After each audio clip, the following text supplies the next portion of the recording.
लेकिन इस पे सवाल किसी ने नहीं उठाया, क्योंकि लोगों को लगा क्या फर्क पड़ता है, जम्मू कश्मीर का मामला है, प्रॉब्लम तो जब हमारे घर पे होगी तब हम करेंगे। ये प्रॉब्लम आपके दरवाजे पे खड़ी हुई है, ध्यान रखिएगा। सत्ताएं रहेंगी, लेकिन राष्ट्र को बचाने के लिए समाज को बाहर आना पड़ेगा। ये जिन खतरों की आप चिंता कर रहे हैं, उस खतरे की चिंता मुझे नहीं है। 4 राज्यों का देश, 20 करोड़ पॉपुलेशन। ऐसा लगता है कि भारत के सामने सबसे बड़ा चैलेंज पाकिस्तान है।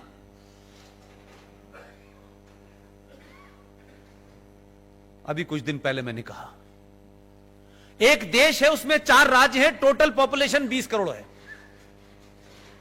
वहां फौज भी है, वहां पुलिस भी है, वहां F-16 भी है, संविधान भी है, शरिया भी है, और सब कुछ उनकी चलती है। इतनी फौज, इतने हवाई जहाज, इस सब के बावजूद भी वो मुल्क नहीं चल पा रहा है। मैंने कहा मूर्खों, अकेला योगी 20 करोड़ को चला रहा है, ना उस पे कोई हवाई जहाज है, ना F-16 है। टोटल पॉपुलेशन उत्तर प्रदेश की 19, साढ़े 19, 20 करोड़ है, अकेला चला रहा है, पूछ ही नहीं रहा किसी से। 20 ऐसी कोई समस्या खड़ी नहीं हो रही वहां। अब वहां पे गुहार लगाई जा रही है, 6-6 इंच लंबी, 1-1 मीटर लंबी डालियां कह रही हैं गलती हो गई, अल्लाह खुदा के वास्ते माफ कर दो, आखिरी बार हुई है गलती। उसने कहा ना,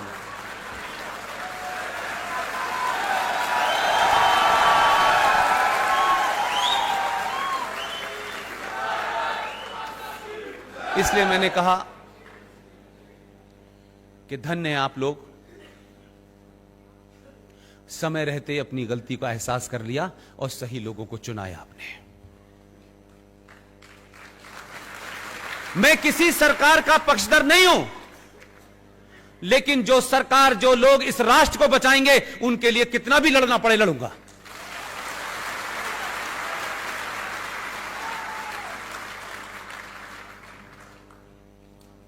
स्थिति वापस ले जाना चाहता हूं।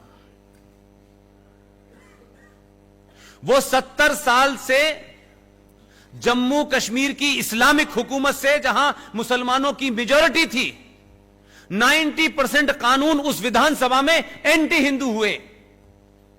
सरकारें आई, सरकारों को ब्लैकमेल किया गया, वहां का आतंकवाद, वहां का सेपरेटिज्म, और वहां की सरकारें एक साथ कोऑर्डिनेशन में काम करती थी। दिल्ली की सरकार को झुकाना है तो आतंकवाद को बढ़ा देना है, दिल्ली की सरकार को दुनिया में बदनाम करना है तो हुर्रियत को आगे बढ़ा देना है। तीनों का ऐसा एपरेटस मिला हुआ था कि आप हुर्रियत को पुचकारते थे। और यह भी शायद आपको खबर नहीं होगी कि हुर्रियत कॉन्फ्रेंस का नाम तो सुना है आप लोगों ने, देखा होगा उसमें कितने बहादुर बहादुर लोग हैं। भारत सरकार 100 करोड़ रुपया पर ईयर उन पे खर्च करती थी। जो भारत के संविधान को आग लगाते हैं, जो भारत की सुप्रीम कोर्ट को नहीं मानते, जो भारत की पार्लियामेंट को नहीं मानते, जो उस जम्मू कश्मीर का विलय पाकिस्तान में करने के लिए मुहिम चलाते हैं, इस देश की बौनी सरकारों की मजबूरियां देखिए कि उन जैसे लोगों को एक आदमी का उठना बैठना, जाना, खाना पीना, बीमारी, उनके इलाज के ऊपर 100 करोड़ रुपया पर साल का बजट था। कोई पूछना ही नहीं चाहता। एक राज्य जिसका जीडीपी में 0% कंट्रीब्यूशन है, मेरे और आपके टैक्स से पलने वाले लोग इस देश में देशद्रोही पैदा कर रहे थे।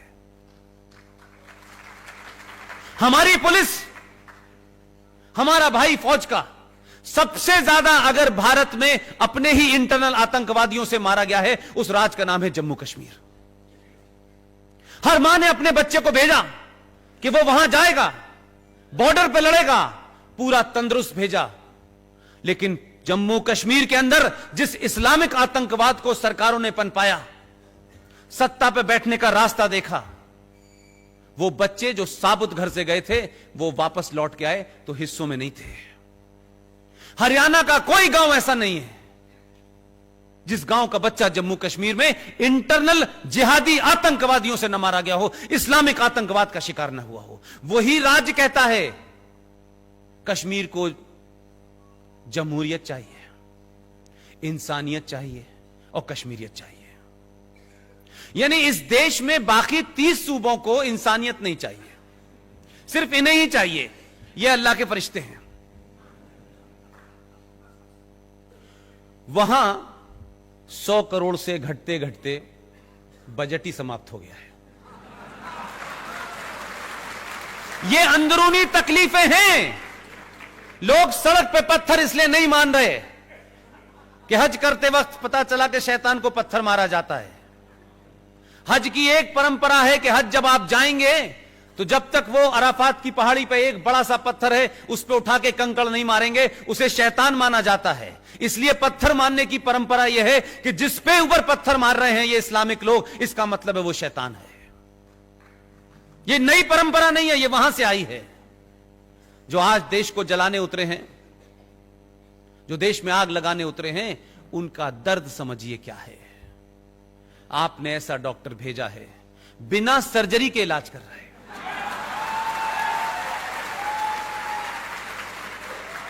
लोग, एक बहुत बड़े कवि हैं, उनकी 2 लाइनें मुझे इस स्थिति पे ज्यादा अच्छी लगती हैं। वो कहते हैं कि न जाने कैसा ये आलम हुआ कि लोग हंसते हंसते रोने लगे, रोते रोते हंसने लगे। ये स्थिति वही है। धारा 370 और 35 पे नहीं हटी है। धारा 370 और 35 को बारीकियों में अगर आप जानते, जितना मैं 20 साल से पढ़ते पढ़ते थक गया, ये धारा नहीं हटी है। ये भारत के अंदर, आजाद भारत में बौने नेताओं के दबाव में पिछले 70 साल में एक पैरेलल सत्ता थी, जो इनविजिबल सत्ता थी, जो आदर्श सत्ता थी, उसको समाप्त कर दिया है। संकट यह है कि लोग कह रहे हैं 335, 370, 370, लोगों को पता नहीं है दर्द कहां हुआ है। ये जो एक मैं बार बार कह रहा हूं कि जैसे ही आप इस देश में संविधान की बात करेंगे, कुछ लोग कहेंगे नहीं, हमारा मजहब पहले है, हम आइन को नहीं मानते, हम शरिया को मानते हैं। जब उसने संवैधानिक तौर पे काम कर दिया तो बोले नहीं नहीं, हम संसद को नहीं मानते, हम भीड़ को मानते हैं। वो आदमी भी निराले भेजा है, वो इनको पूरा इस्लामिक बना के मानेगा, पीछे ही पड़ गया इनके। अल्लाह ने फरमाया है कुरान मजीद में एक जगह, मैं नहीं जानता कि वो कुरान पढ़ के आए हैं या नहीं पाए हैं, या उनके एडवाइजर उन्हें बता रहे हैं, लेकिन काम ठीक राह पे हो रहा है। कुरान मजीद में एक जगह लिखा हुआ है, क्या है मुसलमानों, मेरे ऊपर ईमान लाने वाले लोगों,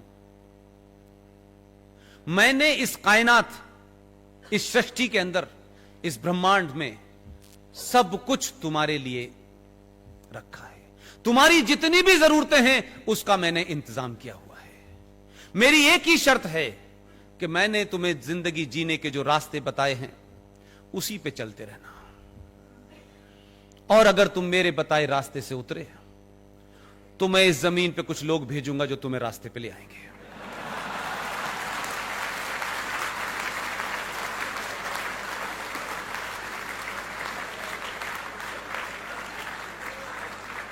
इसलिए